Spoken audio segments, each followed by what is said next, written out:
तो सत्संग हमारे में बैठना चाहिए। सत्संग में बैठता बैठता है, उड़ता है तो जर्दो खाता है, भजन भी गाता है, इतना ही समझ में नहीं आता है। इसी से कारण से ये जीव फिर भवसागर में चला जाता है। इसीलिए सत्संग सार सार का नाम है। सत्संग में बैठना तो बुरा तो नहीं है, लेकिन सत्संग हमारे जीवन में नहीं उतरता तो पूरा भी नहीं है। सत्संग पूरा उतरना चाहिए। जिस बात की व्याख्या सत्संग में कही जाए और साच सास का निर्णय किया जाए, तो निर्णय होने के बाद में जीवन में साच को जीवन में लेना चाहिए, उतारना चाहिए, तब सत्संग सार्थक है। तो इस भजन में सदगुरु कबीर साहब बहुत ही सुंदर बात कहते हैं, सत्संग लगे रहो मेरे भाई, थारी बिगड़ी बात बन जाई। बिगड़ी जन्म जन्मांतरों की सुधरे अभी आज। जन्म जन्मांतरों की बिगड़ी हुई आज सुधरने की जगह में है। जीवन में सत्संग कर जीवन सुधरता है। इसलिए महात्मा ने भजन गाया कि सतरी संगत सुखदाई, और कहते हैं जो कोई आवे सतरी संगत में हो जाए भवजल पारा। अरे साधु भाई, सतरी संगत है सुख। सत्संग से जीवन सुधर जाता है। जीवन तो सुधरना ही है। जड़ वस्तुएं भी संग करने से उसकी कीमत बदल जाती है। एक फूल का संग करने से तेल फुलेल कहलाता है। तेल होता फूलों का संग कर लेगा तो सुगंधी आ जाती है, उसमें फुलेल कहलाना शुरू हो जाता है। और लोहा पारस का संग करता है तो सोना बन जाता है। और अभी आपने सुना लकड़ी का संग लोहा कर जाता तो पानी पर तैर जाता है। ये सत्संग का प्रताप है। तुलसीदास जी मानस में लिखते हैं, सत सुधरे सत्संगति पाई। मूर्ख सुधर जाता सत्संगत पाने से। सत सुधरे सत्संगति पाई, पारस परस कुदास सुहाई। पारस का सप्रस करने से कुदास लोहा सोना बन जाता है। इसलिए कहा गया मुद मंगल में संत समाजू, जो जग जंगम तीरथ राजू।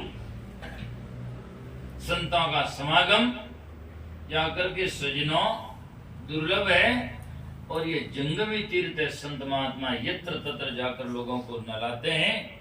तीर्थ एक तो होता है, स्थायी होता है।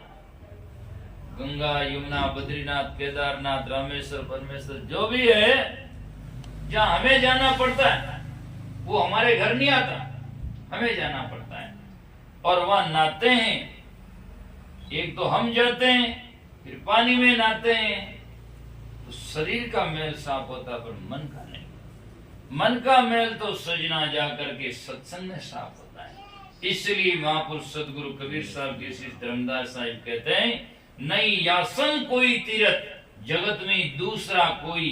गया हरिद्वार में जाकर अजमा लो जिसका जी चाहे, भरा सत्संग का दरिया नालो जिसका जी चाहे। अरे जिगर से दाग पापों का छुड़ा लो जिसका जी चाहे। जिसकी इच्छा हो छुड़ाओ। पानी में नहाने से शरीर का मैल साफ होता है, पर संतों की वाणी में नहाने से हमारा मन का मैल साफ होता है। संतों की वाणी से मन साफ होता है, या संतों की जीवन की कहानी से हमारा जीवन बदलता है। आदमी का जीवन में बदलाव किससे आता है? चार तरह से समझ लो। एक तो जीवन बदलता आदमी का अभाव से, कमी से। कोई घर में रुपया पैसा नहीं है, कमी हो जाए तो कोई महाराज बनो, या बदल देता है, काम भी बदल देता है, धर्म भी बदल देता है, कई लोग बदल देते हैं अभाव से। और लोगों में कहावत भी है ऐसी कि पत्नी मुई और संपत्ति नासी तो मूंड मुंडान या सन्यासी। तो एक अभाव से बदलता है और दूसरे का जीवन सजना प्रभाव से बदलता है।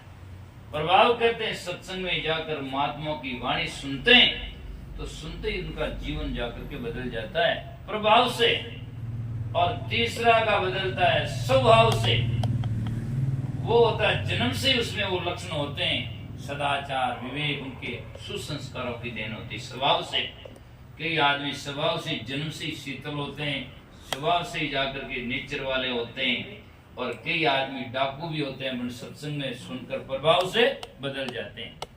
तो अभाव से, प्रभाव से और स्वभाव से। तीसरा कोई जो बाहरों भीतर से तो बदलता नहीं है, पर बाहर से कोई दबाव से ही बदल जाता है, दबाव दे दे। लेकिन दबाव से अभाव से जो बदलता है वो निरंतर नहीं रहता है, और जो प्रभाव से और स्वभाव से बदलता है उसका जीवन कल्याणकारी होता है। इसीलिए संत महापुरुष कहते हैं सत्संग लगे रहो मेरे भाई, और थारी बिगड़ी बात बन जाए। दूध सजना छाछ का संग करता है तो दही बन जाता है। ऐसे ही जीवन में जाकर के सजना संतों की वाणी जिसमें आती है तो वैसे दही जमता है, जैसे ज्ञान जम जाता है, और कालांतर में सजना उससे घी निकलता है। ऐसे ही संतों की वाणी सुनकर हमारा जीवन बदलता है। तो संत महापुरुष कहते सत्संग लगे रहो मेरे भाई, दुनिया दौलत माल खजाना बदिया बैल चराई, जब ही काल का डंडा बाजे खोज खबर नहीं आई। दुनिया और दौलत दो चीज है। दुनिया में जीवधारी प्राणी है और दौलत में जड़ वस्तुएं हैं, जिसमें मकान दुकान रुपये पैसे जमीन जायदाद पद प्रतिष्ठिता है। और दुनिया में सजना माता पिता पुत्र परिवार पत्नी भाई बंधु कुटुंब कबीला झमेला गाय भैंस सूकरा कुकरा गधा इत्यादि जो जीवधारी प्राणी है, दोनों में हमारा जीवन लगा हुआ है और दोनों से हमारा लगाव है। और धीरे धीरे सब दोनों पीछे छूट जाते हैं, न परिवार साथ चलता है न कोई पदार्थ साथ में जाता है। अंत में पछताता है, फिर भी कुछ हाथ में नहीं आता है। तो बढ़िया बात तो यह है कि श्रेष्ठता में अपना पेट भी भरो और बाकी समय निकाल कर संतों का सत्संग करो, तो मानव जीवन सार्थक है। और एक ही पीछे लगे रहोगे तो जिसके पीछे लगे वो तो पीछे रह जाएगा, और जिसके लिए कर्म किया वो पीछे नहीं रहेगा, वो साथ में जाएगा। इसीलिए उसका भुगतान हमें करना पड़ेगा। तो संत महापुरुष कहते सत्संग लगे रहो मेरे भाई। कई बार मैं कहता तो लोग कहते हैं महाराज हमेशा सत्संग कठे मिले। सत्संग तो मिलने वाला और मिलाने वाला चाहिए, करने वाला संतों को बुलाकर कर सकता है। और सजना करने वाला संतों के पास में जाकर कर सकता है। भेषधारी संत ने मिले तो गांव में घरों में सज्जन आदमी का संगत करना ही सत्संग है। ऐसा नहीं कि केवल भेषधारी कपड़े वाला मिले तो संगत होता है, सत्संग होता है। घर में भी सदाचारी नेचर अच्छे वाले जो जिनका जीवन अच्छा है उनका संगत करो बैठकर, वही सत्संगी है। और वो भी नहीं मिल सके तो सजना आज तो भौतिक चीजों में भी सत्संग का करने का, रेडियो में फोन में मोबाइल में कितने कितने सजना सत्संग करने वाला आज देखकर कर सकता है। ऐसे भी नहीं तो सदग्रंथ लेकर पढ़ सकता है। कुछ भी नहीं आवे तो एकांत में बैठकर राम राम सुमन भजन कर सकता है, तभी सत्संगी होता है। क्योंकि सत्संग हमें यही सिखाता है कि उस परमात्मा इस परमात्मा आत्मा का चिंतन करो, उससे मिलो। जितनी वाणियां हैं वो उसी से रहती है। और यदि वही आप एकांत में बैठकर करना लग जाए तो ढोलक तबला की तो जरूरत ही नहीं, अपने आप जो सत्संग कहता है वो कर ही रहा है। तो इसीलिए सत्य का संग करना, सत्य आत्मा चेतन परमात्मा सत्य है, उनसे जुड़ने की कोशिश करना, उसने जुड़ना सत्संग कहलाता है। तो इसलिए करने वाला कहानी कर सकता है और नहीं करने वाला तो सत्संग में बैठा बैठा ये अलग ध्यान धरता है ना। महापुरुष कहते हैं मन लागो बहु मार्गान तलबा तोड़े मन, तो कृष्णदास कैसे बने श्रद्धाहीन भजन, श्रद्धाहीन भजन कैसे बनेगा। और कहते हैं मन दिया किसी और को तन संतन की संग, तो कहें कबीर कोरी गजीर कैसे लागे रंग। कोरी गजी कपड़ा में रंग नहीं लग सकता है, वो तो रंग तो पानी के साथ में लगता है। और ये भक्ति का रंग तो सजना वाणी के साथ में, मन साथ में होना चाहिए। एक घर में हम जाएं और कोई उसमें आदमी ना हो तो हम जाएंगे तो फिर घूमकर वापस आएंगे, कोई है ही नहीं एक्सेप्ट करने वाला, रोकने वाला। ऐसे शब्द हमारे कानों से भीतर जाता है लेकिन वहाँ एक्सेप्ट ग्रहण करने वाला मन यहाँ नहीं होता है, कहीं दूसरी जगह होता है, तो शब्द भी फिर गोमन बाहर है। क्यों? क्योंकि वह रोकने वाला है ही नहीं, और रोकने वाला मन होता है तो वहां वही रोक लेता है। इस सत्संग में भी सजना 3 प्रकार के आदमी आते हैं। एक बार क्या हुआ कि कोई शहर में एक मूर्तिकार आया और 3 मूर्तियां लेकर आया, और तीनों डिट्टो बराबर दिखती है। तो मूर्तिकार लेकर आया, कोई मूर्ति ले लो, कोई मूर्ति ले लो। तो जितने में भाई साहब दौड़ दौड़ कर गए, ऐसा हमें चाहिए मूर्ति। किसकी है? बोलो साहब देख लो, ये बाप जी की या किसी की हो। तो बोले 3 मूर्तियों की क्या कीमत है? तो उसने मूर्तिकार ने कहा ये एक मूर्ति, ये इसकी क्या कीमत है? क्या इसकी 100 रुपया। अच्छा, इसकी? दूसरी की इसकी 1000 रुपया, और तीसरे का इसकी इसका 1,00,000 रुपया। क्यों भाई? तीनों समान ही दिखाई देती है, इतना फर्क क्यों है? इसमें फर्क क्या है? कि सब बहुत फर्क है। एक समान दिखाई देती है, एक समान दिखाई, लेकिन इसका गुण अलग अलग है। बोलो क्या फर्क है, मुझे बताओ, पैसे देंगे तो उस मूर्तिकार ने बताया कि ये फर्क है। देखो कि क्या फर्क है। जिस मूर्ति का उसने 100 रुपये कहा, उस मूर्ति के इस कान में सुई डाली, कि देखो ये इस कान में मैं सुई डालता हूं तो आठ ही नहीं निकल गई, इस कान में निकल गई। आप मूर्ति 100 रुपया लिया। दूसरी मूर्ति कहे कि ये 1000 रुपये की कैसे है? तो जाकर के होगा, इसको देखो, तो उस मूर्ति के कान में सुई डाली तो कान मुंह नहीं निकली, मुख में निकली। तो कि यह मूर्ति है 1000 रुपये की, और तीसरी मूर्ति के कान में सुई डाली तो वो अंदर चली गई, बाहर नहीं आई, 1,00,000 रुपये की मूर्ति है। तो अटे 3 मूर्तियां, वो तो एक उदाहरण है। यहाँ 3 प्रकार की मूर्तियां हैं। एक मूर्ति तो वो है, अटनो शब्द सुनियो अटने निकालियो, आ खाली धातु धातु की कीमत, और बाकी मूर्ति की कोई विशेषता नहीं है। इधर तो सब सुना, डायरेक्ट सीधा बाहर, है ना, बाहर निकल गया। आज 100 रुपया की मूर्ति, केवल धातु धातु की कीमत, दिखने मात्र यहाँ हो कोई आदमी है। दूसरी मूर्ति वो है 1000 रुपये की, जिसने संतों का शब्द कान से सुना और आप सुनकर ग्रहण तो नहीं किया, लेकिन दूसरा ने अपने मुख से जाकर कहा, रात में महाराज आ बात कही थी। तो कम से कम आपसे एक दूसरे तक तो कहिए, लोगों को सुनाया सही बात। तो ये मूर्ति 1000 रुपये की है कि रात में महाराज ने ये दृष्टांत का, ये बात कही, ये सत्संग में सुनाई, तो एक से दूसरे को सुनाया। तो ये मूर्ति कीमत है जो 1000 रुपया की है। कम से कम वो का धारण करेगा तो कर सकेगा। और तीसरी मूर्ति वो है जिसमें कान से शब्द सुना, पेट में हृदय में जमा लिया, अपने जीवन में कल्याण कर लिया, पचा लिया, वो 1,00,000 रुपया की मूर्ति है। ऐसी मूर्तियां लाभ की है, और जो ऐसी धारण नहीं करे तो वे बिल्कुल राख की है। और क्या है ना? अभी तो लाख है और मर गया तो बिल्कुल राख है। और क्या है ना? ये तो माटी जलाओ, गाड़ो, कुछ भी करो, बस 2 ही काम है। तो ही मिट्टी में मिल जाना चाहिए, जलाओ तो ही मिट्टी में है, और गाड़ो तो ही मिट्टी में ही है।